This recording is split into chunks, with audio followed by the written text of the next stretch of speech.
Hello coin collectors out there, welcome back to the Big D Coins channel. Check out these great Indian head pennies that we've got in front of us right here. This is my entire collection of 1980s Indian head pennies. And in this video, we're going to focus in on two specific years that have some known varieties and errors with them. They're the 1988 over 87 variety, and as well as the 1886 type 1 versus type 2.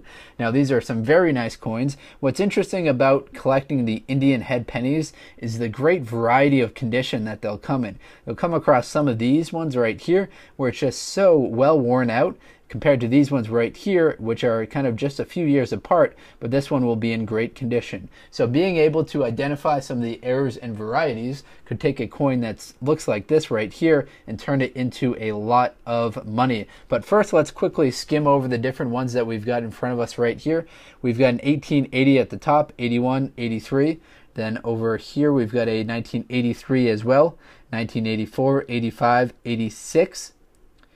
96 or 86, I'm not sure on this one right here. And then the two bottom ones we have right here are the 1887 and the 1888. Interestingly, this 1888 might be worth a decent amount of money if it didn't have that little hole in its eye right there. That will definitely decrease the value of the coin, but nonetheless, it's still in great condition.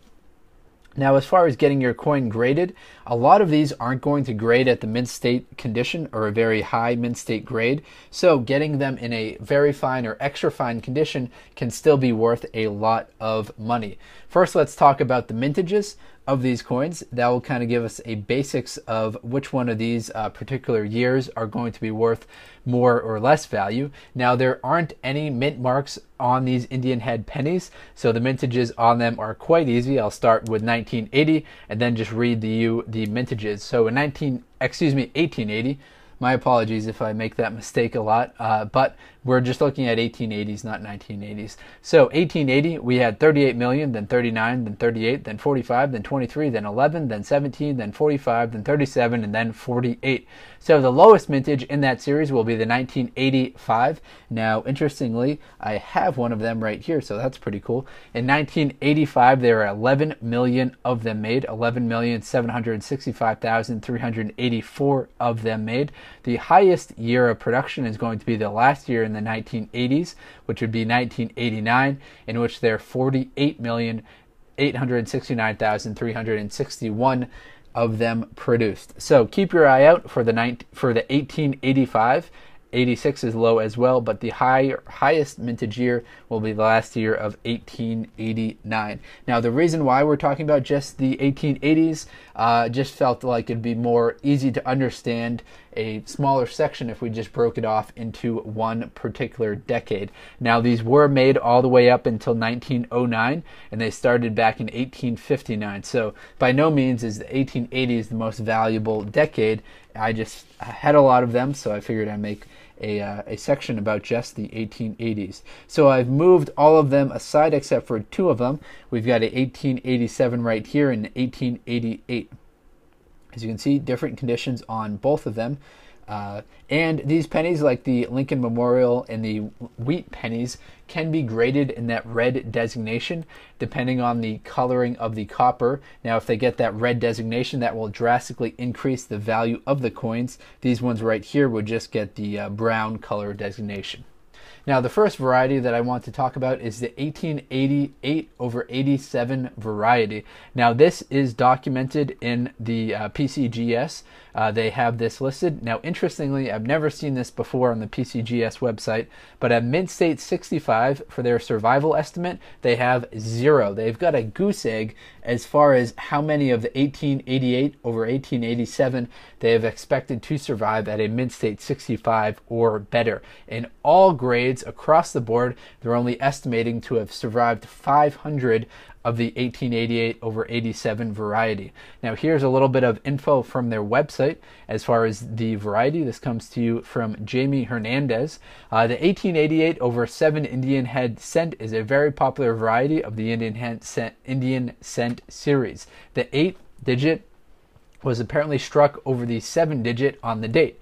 Towards the top of the left-hand portion of the 8 of the last 8 digit on the date, there are traces of the top portion of the 7 digit. Also, toward the bottom of the 8, there is a small raised lump, which is the lower portion of the 7 digit. So if you've got an 1887, what you want to look for is get it under a magnifying glass or a microscope and look at that last digit of the 8 and look to see if there's anything extra on the top of the 8 or on the bottom of the 8, which would essentially be the 7 kind of protruding from the bottom or the top right here.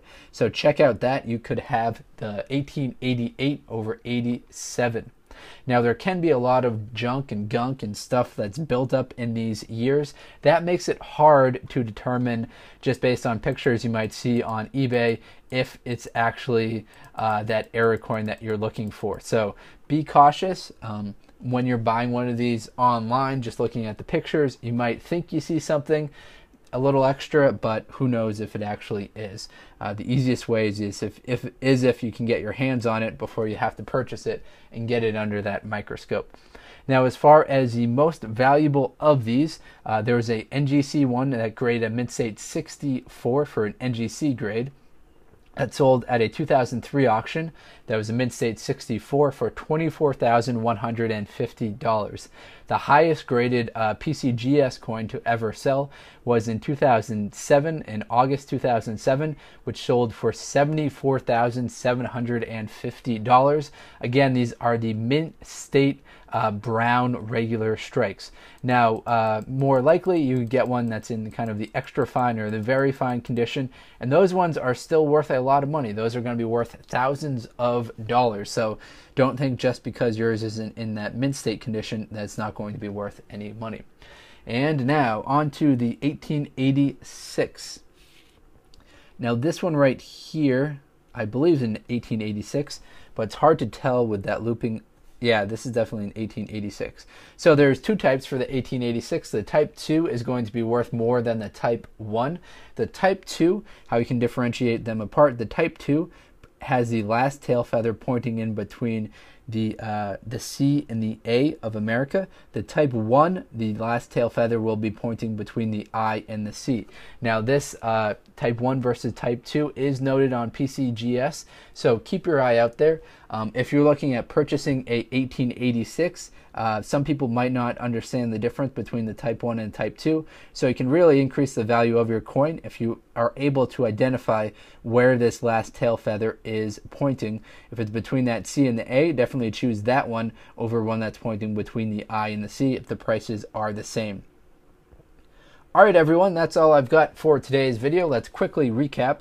The two error and variety coins we talked about were the 1888 over 87. We also talked about the 1886 type 1 versus type 2 variety. The highest mintage coin for the Indian head cents that came to us from 1880s were the 1889, and the lowest mintage was 1885. Hopefully you found this informative. We didn't get into too much of the nitty-gritty details here, but fun, quick little look at a decade of Indian head cents. Thank you very much, everyone, and best of luck coin collecting out there. Enjoy!